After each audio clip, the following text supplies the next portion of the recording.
Hey everyone, we are back with another episode of WWBTD, What Would the Behavior Team Do? We have three wonderful guests today with us. You might recognize some of their faces from a previous episode. We have Dr. Ewing, we have Stacy Pendleton, and then we have a new guest, Gail Stein, with us. And then you know the other faces, Joy, Jen, and Ashley. Today, we're going through a lot still. Even though it seems like we are kind of out of the thick of COVID, we're still in it. And so I think a lot of people are still struggling. And so for today's icebreaker, I wanted to start with maybe just a reminder of what's going on around us, those aha moments. What are you noticing that reminds us that we are lucky, we are, to be grateful, that life around us is still beautiful. For me, I'll start just because the past 2 mornings I have noticed the sunrise, and it is just incredible. Just some of the, the morning hours are fleeting, right? So you really have to pause and take a moment to appreciate it because it's gone before you know it. So that is my aha moment recently that I really look forward to in the mornings.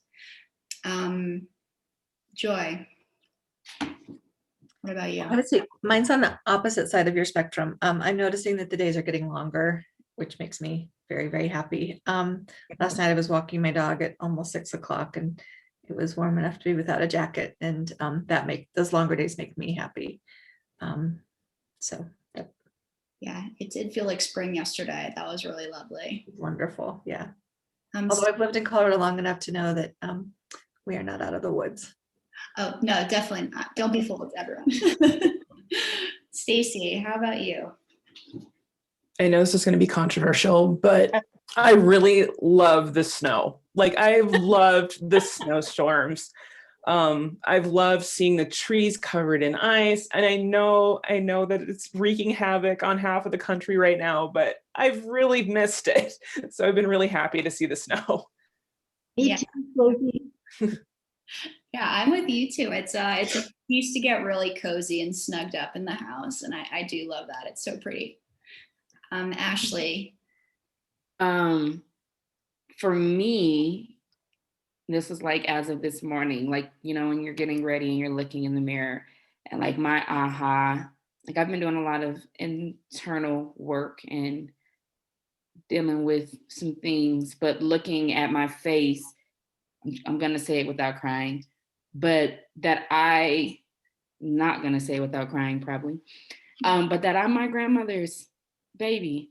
And thinking of like both of my grandmothers, paternal and maternal, and my great grandmothers, and like looking at my face and just knowing that they're in me, like I'm carrying their bloodline. I don't know, for me, it's been really strong for me, and I feel honored to be their baby. That's beautiful. Ash, thanks for sharing. Gail, what's bringing you joy lately? Ashley, you're making me cry. It's beautiful. Well, I'll share a different story than I was going to, because Ashley made me think about what brought me joy. This week is a Jewish holiday. It's Purim. It starts Thursday. And my husband and I each lost a parent in the past 8 months. And generally on this holiday, my dad and I always bake this pastry called Hamantaschen. And he's not here this year for me to bake it with. So my husband and I were baking, and he just lost his mother 2.5 weeks ago. No. So it really brought us joy because we were baking the Hamantaschen together and thinking that our parents were smiling, watching us, and knowing that we were carrying on their traditions and that we were happy in our lives. And that brought us both of us a lot of joy and comfort. That's wonderful. You got to keep those traditions alive, because then they live on through those moments. That's awesome. Dr. Ewing. I think visiting some of my family lately that has been not feeling well, spending time with them. I kind of feel like I've walked into a time warp. So, I'm at my childhood home and I'm getting to, I don't know, it's that kind of the more things change, the more they stay the same, some of those specific people and I don't know. It's a time warp in a good way. So I've stepped back 30 years and yeah, just remembering, I think some of the things that are happening now with getting the COVID vaccines out to more and more people. I didn't realize how much I was counting down until people were right. I was watching more and more people get that. I was like, oh wow, this is a good thing, so yeah. Thank you. Jen? Oh, I just want to say I'm really sorry for your losses. There really is no words. It's never easy. But that's really beautiful to have those memories. That's really what we hold on to. I guess for me, it was really just noticing the birds chirping. I just like, and it's just one of those things that like I don't typically notice. I don't know if it's because spring is around the corner, but like yesterday and today, I must have a lot of birds just outside my window, but they just, I don't know, there's something when I do notice it, it just makes me happy. It especially when the sun's shining and it's a little warmer out. I'm from Florida, so I'm don't love the snow. It's really beautiful. I don't like to shovel it at all. Like, hey, I loathe shoveling. Okay.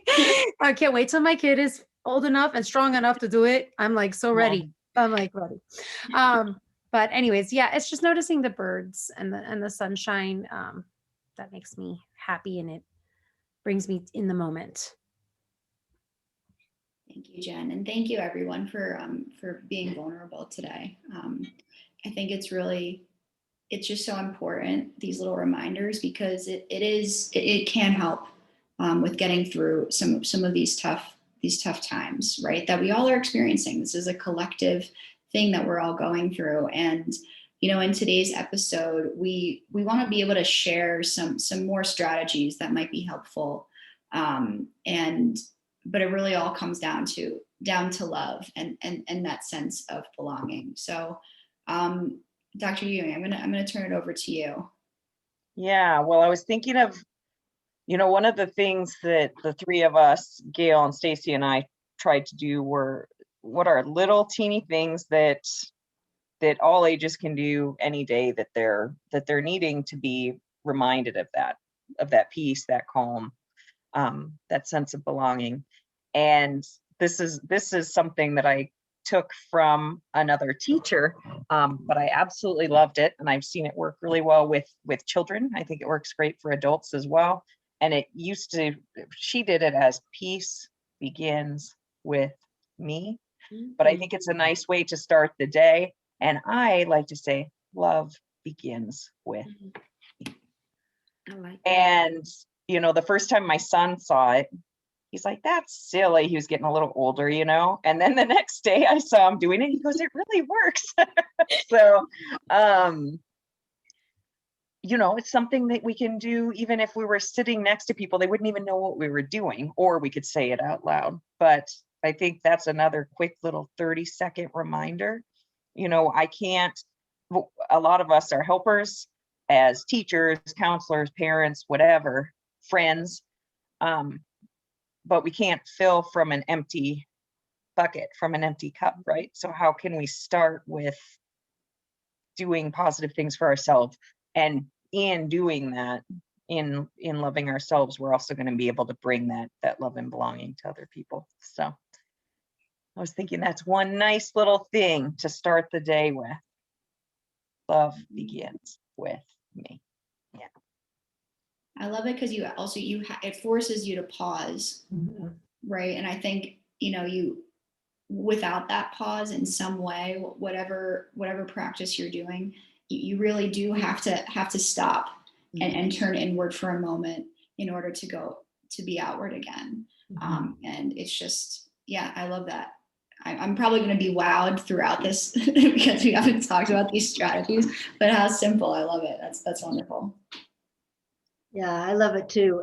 And the other day, Vanessa and I were talking, and I was feeling really anxious, and I was realizing I needed to do it over and over in order to get myself into a calm place. So sometimes once is not enough. It's kind of, you can do it like a mantra until you really feel that peace or that love or that centering again.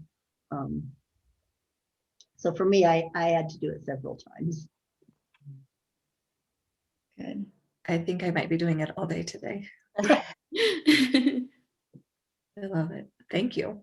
And I find it easier, you know, what I found for myself as an adult too, is it's easier for me when I'm instructing, right? If I'm doing it with my son or with kids, I tend to be better for myself as well, you know, and those daily gratitudes where you really are stopping. I tend to do it at the end of the day. I know some people write it out. I tend to do it as almost like a prayer or a mantra or a, you know, thank you to the universe at the end of the day. But what are 3 specific things you're grateful for today?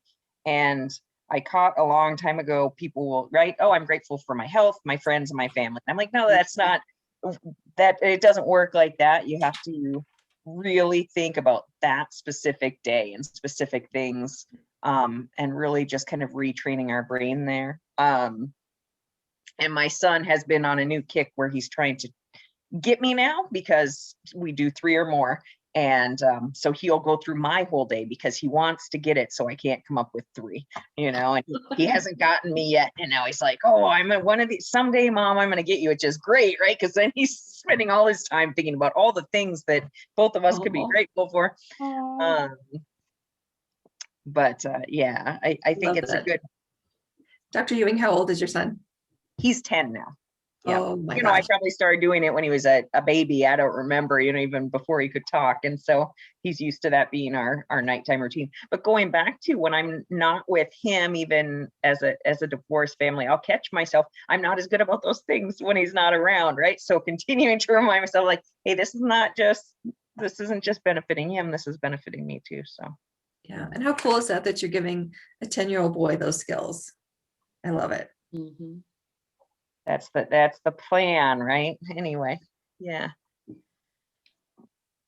Ashley has an 11-year-old boy, and she can tell you, I just have such an affinity for that age boys. Like there's just something about their energy and their, like they're still a little snuggly with their moms, but smart and, you know, like on the verge of being cool, but Right. enjoy it. Oh, he'll say stuff to me sometimes, which I think is so adorable. Like he was quoting some The Office, you know, that show, which why would, you know, but he said, I was really trying to impress the teenagers, Mom, so they'd think I was cool. Like, that's the cutest thing I've ever heard. Yeah. When my boys were about that age, it was like not cool really to hug your mom anymore, you know. And so we developed this little code to say I love you, and then they would, you know, give me a little symbol back meaning I love you too. And we still, they're, you know, 2 of them are in college now, and we still, like, as they're walking out the door, we still give each other that little symbol. So when you start, I love that. yeah, I would tell you what it is, but our family's been sworn to secrecy, Yours, that's so nice. that their friends will never know what it means. Well, but I that's love between that. you and your family. That's super awesome. Like that's something really important. Yeah, well, And it's just for you.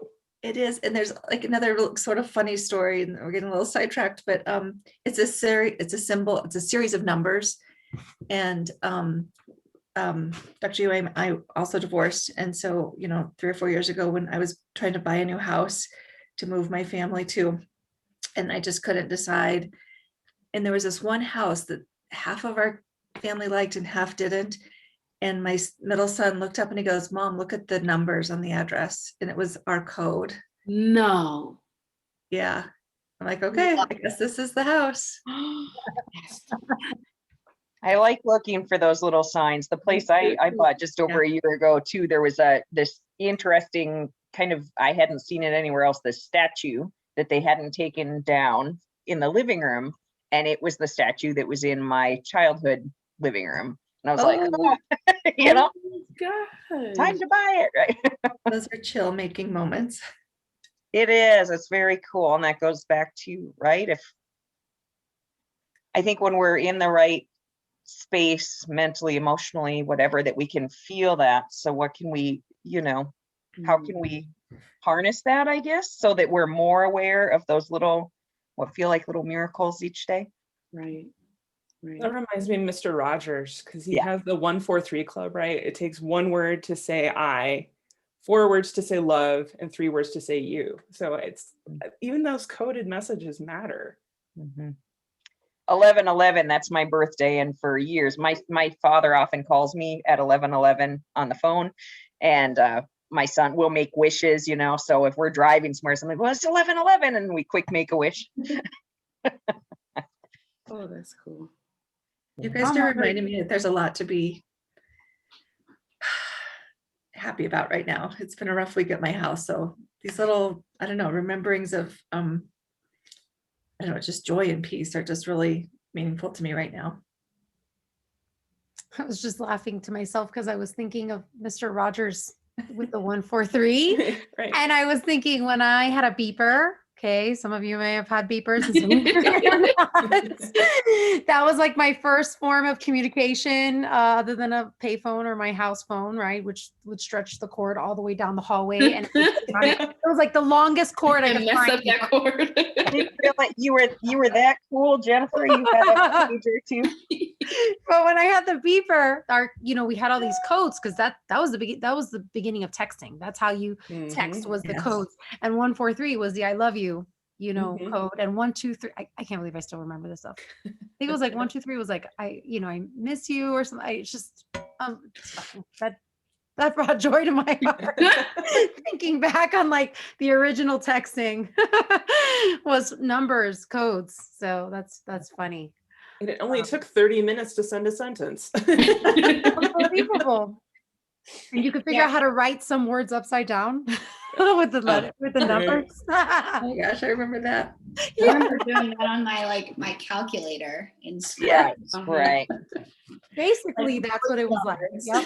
Oh, the olden days, what we thought was funny words we could come up with, right? Yeah, I'm like, there's only 2 you can write on a calculator. Right. That's what just came up to my mind. I don't know what to tell you. Oh, I have been using, so I know that you published a book, Yeah. and you so graciously sent it to us. Oh, there you go. I love Joy has hers. Green line. And I just love it. First of all, the illustrations, which I think some of them are by your son, I think are fantastic. I have a little artist in the making as well at my house, so we've been able to like have fun looking at those. And he I think our sons are probably around the same age. My son is 10, going on 20, but he we've been taking advantage of like the moments that at the table when we can actually all like, it's kind of quiet and they're like busy but not busy, where they're like needing to run around. I actually have them sitting for a second, 2 boys, they're rambunctious. And we've been using the affirmations and just like looking up the day. We don't get to it every single day, but we have been doing it at the table, and it's just awesome because I have a 5-year-old and a 10-year-old, and they're so relatable. They can think of an example for every scenario.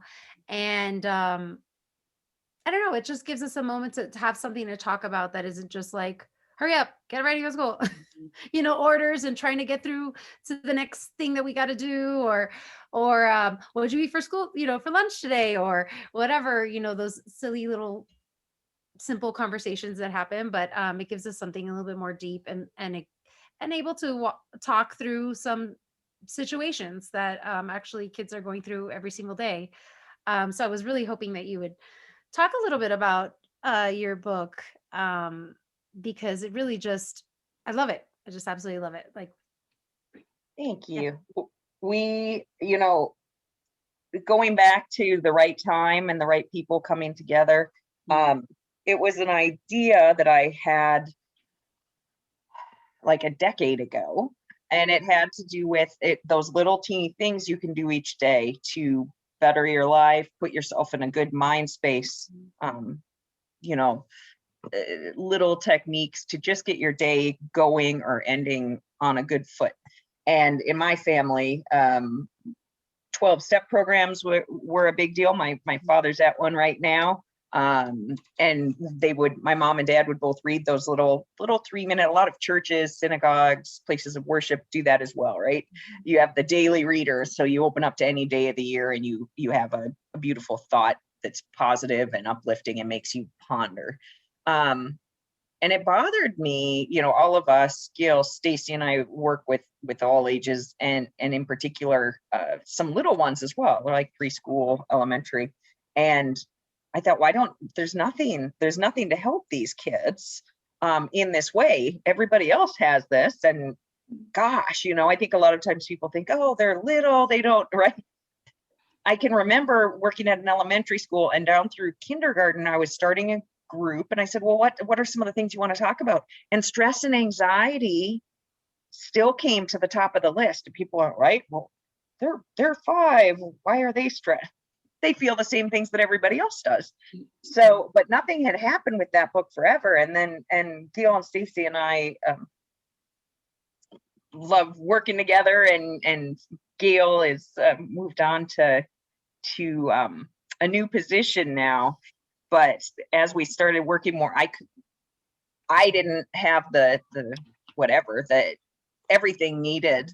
It was the 3 of us where I reached out to them and said, hey, do you want to work on this thing all together? And especially once we were already working on it, but once everything happened with the pandemic, then we really hunkered down, because I like the idea that even if a student or a child is feeling alone, maybe they're in a far from ideal situation at home, which unfortunately we know that's the case at times, that if they're a reader, they can hear some loving, caring words of wisdom still from someone like themselves, and knowing that they're feeling that they're not alone, and that they have that comfort and that love.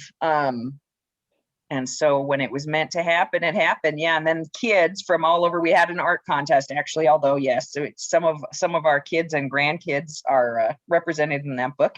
But we had an art contest, and children made their own visual representations of all of the themes, like, right, kindness, love, sources of support.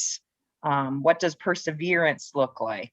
Those types of things. And they created their own representations of that. And all the children artists were 5 to, I think, 9 at the time when we put the book together. So I'm sure Gail and Stacy might have more there, but that was the impetus for it, that you could be at school or at a place of worship or at home and have something uplifting and positive.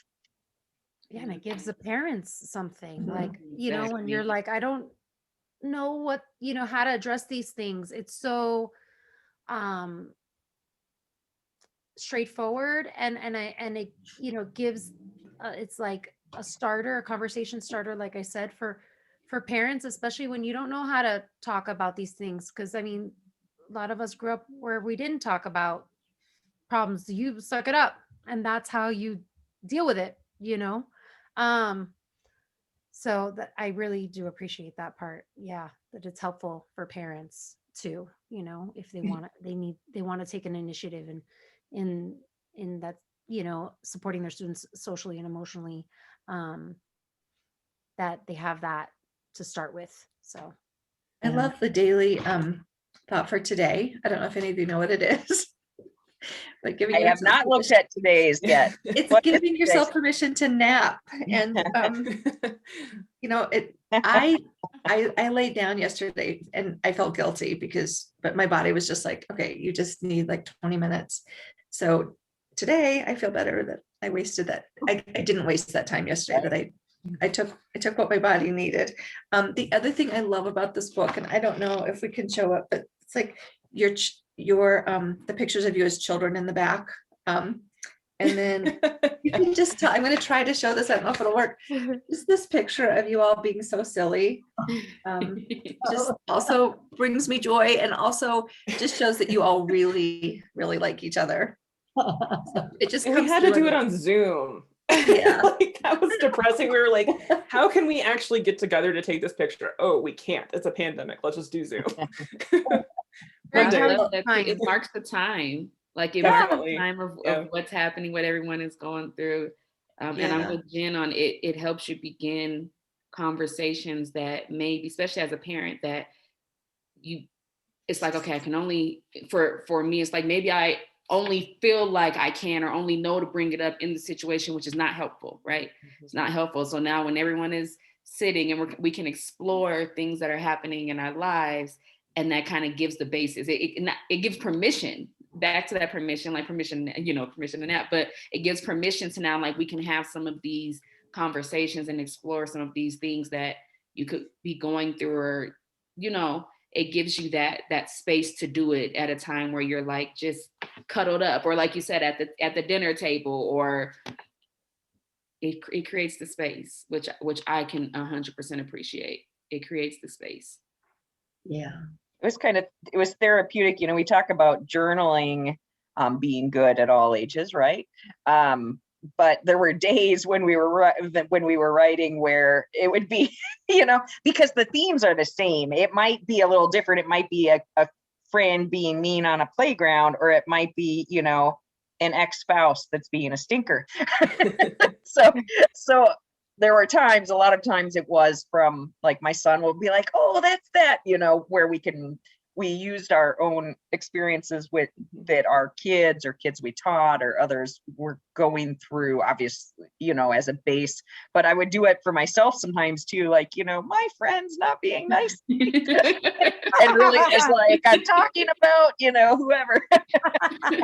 So it was very therapeutic. I love that. Well, and our intended audience started out to be the younger kids. And then we realized that the older kids were actually having a lot of conversations about it. And Joy, like you said, we also realized that a lot of adults were relating to it as well.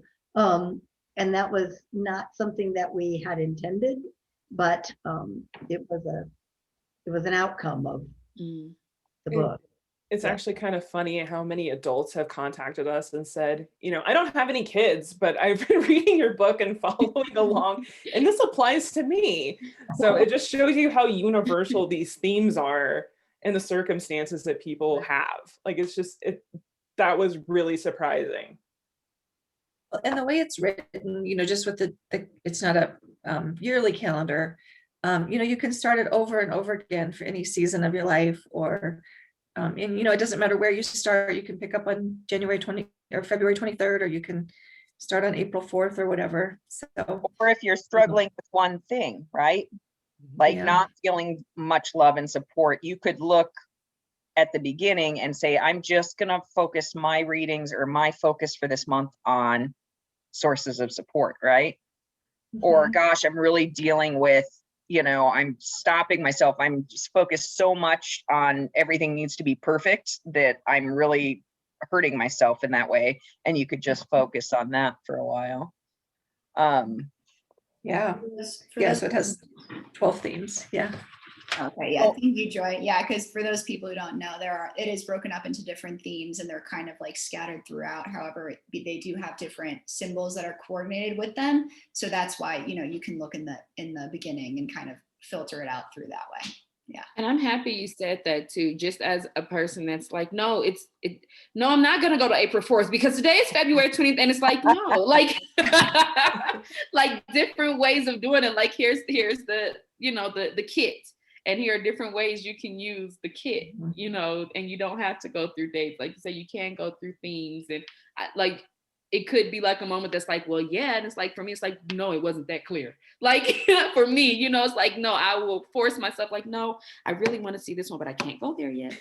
Not that day. Like, Well, and then my aunt tried to read it like a regular book, right? She's like, I was just, you know, she's like, yeah, I read it in about a week or so. And I was like, I think that loses some of the impact, right? 'Cause it doesn't, it's not supposed to be read like a, you know, a chapter reader, but that's Either that or she's really, really happy now. right. She's feeling amazing.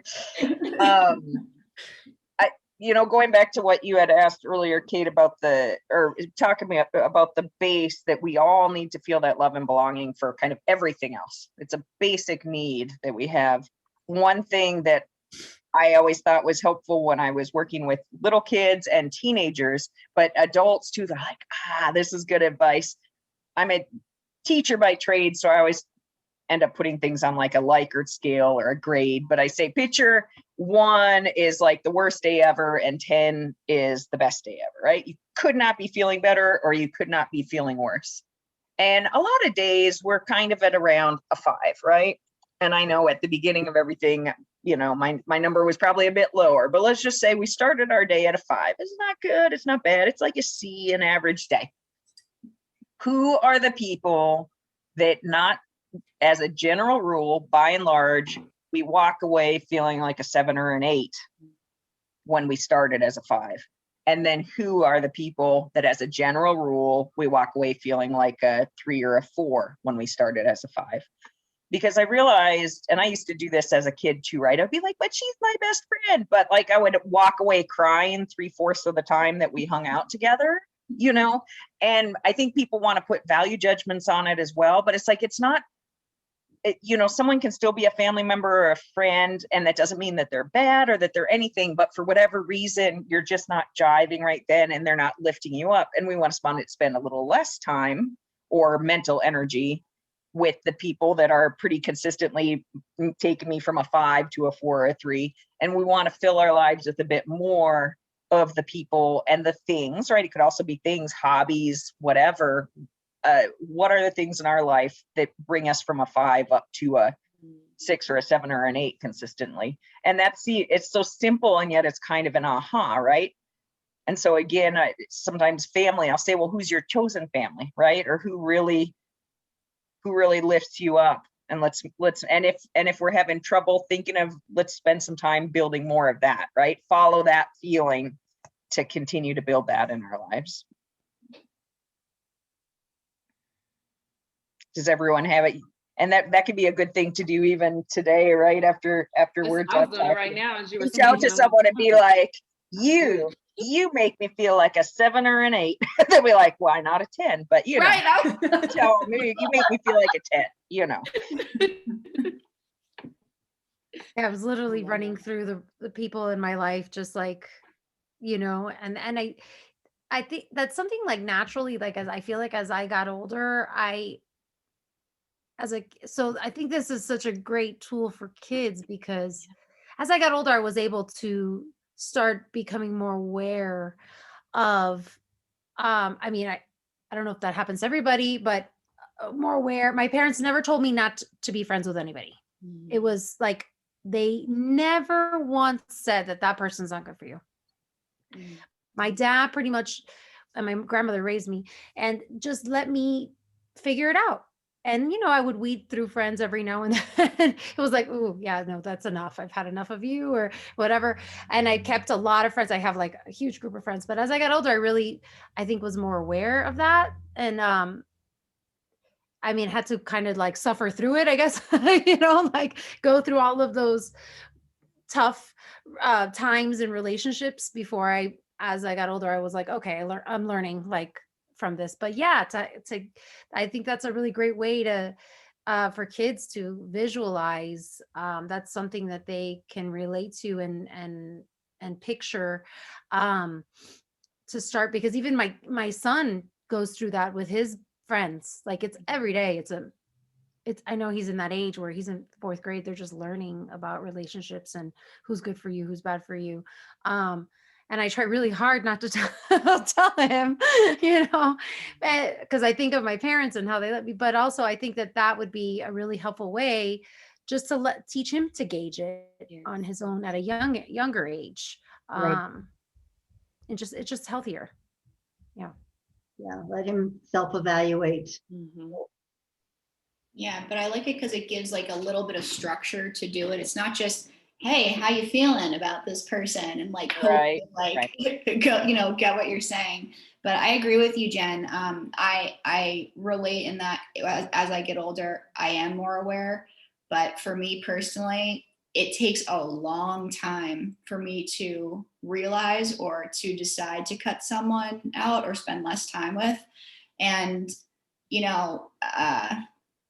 I'm glad my fiance kind of sometimes keys me in. Like he always realizes like months earlier, like, yo, not good for you. And I'm like, it's okay, it's fine. And so I think it's just like kind of training your brain and getting that awareness kind of quicker, because you know what, time is precious.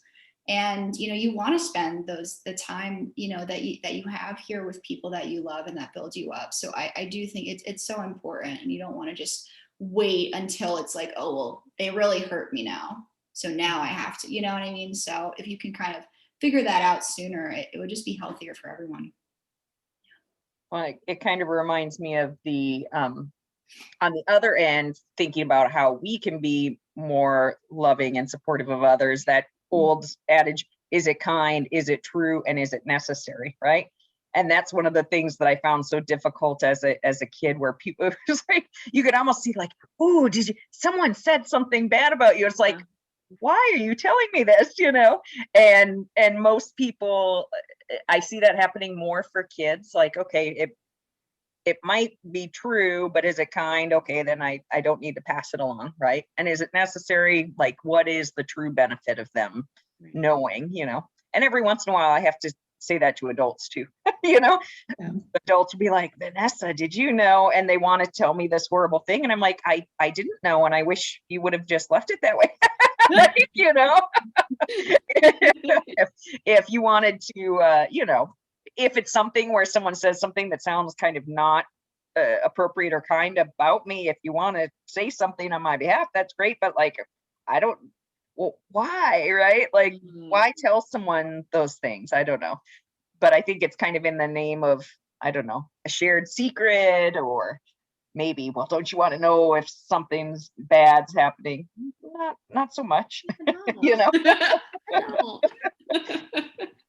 It's kind of like the what we feed into ourselves with the news and such as well, right? Like my mom and dad, I've seen, and I think that happens for a lot of people, but they literally they've got the news on 24/7. They go to sleep with the TV on. I don't do that. Like, I know the things that are good and bad and everything in between that are happening as well, but I don't want to feed it into my head 24/7, especially news is sensationalized, and what sells is not the happy puppy homecoming story down the street. It's whatever tough thing is happening, Right. And we do have some control over that. Right. And, Right. It's like, it's kind of goes with creating good habits. And it's not overnight. Cause like when you're talking about that, like that feeding into that negativity, it reminds me of gossiping immediately. Yeah. And like, I remember I was a server, like the year after college. And I mean, I don't know if you've ever been in the restaurant industry, but you're constantly talking about each other and the guests, and it's very fun. I have to say, there's something in it. The reason why people gossip, there's something. It's just like, ugh. But and I think, yeah, Brene Brown says something about it. She's like, we all love to judge, but I remember having to consciously like not feed into it. Like one day I'm like, I feel kind of icky after talking about others like that, and I remember like, I was working with my best friend, and, so we're like talking, and I remember I just like didn't really engage after she made like a comment. And I remember there was like this brief feeling of like that uncomfort. because that we talk about, it's like that camaraderie, like you're like, oh, we got like this little secret, and so I kind of had to break it. But when it's not reinforced, then she's going to do it less. So we do have that control, and I always kind of know it's interesting. It's very obvious when I have been maybe speaking negatively about someone or anything like that, because I really feel it. It's like tangible almost. And so, yeah, I like the intentionality of some of these practices, and knowing that, this doesn't happen overnight. Even like, Right. Vanessa, you said you've been doing them for years with your son, and still sometimes you need that reminder to kind of get back into them. So yeah, I like the intentionality and also fluidity with these practices. They're pretty cool. Yeah. Well, and part of the beauty of the book, I think, is to remind you of the intentionality, and to, think, to grasp onto something, or have those discussions, or open your mind and your heart to certain ideas. So you don't forget. One of the things that I was so excited about when Vanessa had brought the idea of the book to us was, I've been reading those daily readings forever. And I really like to start my day and end my day with intentionality. And so the idea of bringing that for kids, for young kids, was just such a natural thing, and something that I had never seen before. I've seen them for young adults and then adults, but not really for young people. So Yeah, it's really wonderful, and it's just it's such a good time, I think, to introduce this for all of us. Really, we can all benefit from it. Gail, not Gail, Joy, were you about to say something? No, I was just going to say thank you again for sharing, your book with us. I use it several times a week with students, for myself. And it's, it's sitting, I love purple. It's just sitting on top of my bookcase. It really is a source of happiness for me. So thank you for sharing it, and thank you for writing it. Yes. And to echo Joy, just thank you so much. I know it's going to be backwards, but it's called Make a Great Day, Daily Thoughts for Children. You can find this on Amazon. We're going to put the link in on our podcast website, and also on the YouTube channel. And I just want to thank Dr. Ewing, Gail, Stacy. Thank you for being here and taking the time.